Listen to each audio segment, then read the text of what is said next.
Бастапқыда сен армандадың. Оны ешкім білмеді. Кейін арманыңа жеткізер жолды іздедің. Ол мақсатқа айналды.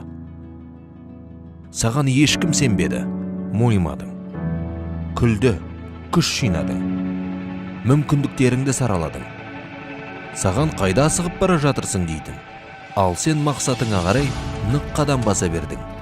Нәтижеге қол жеткізу үшін өз бойындағы табандылық пен қайсарлығыңды тәрбиелеп, ұжыммен бірге жұмыс істеуге машықтандың. Өзіңе сендің.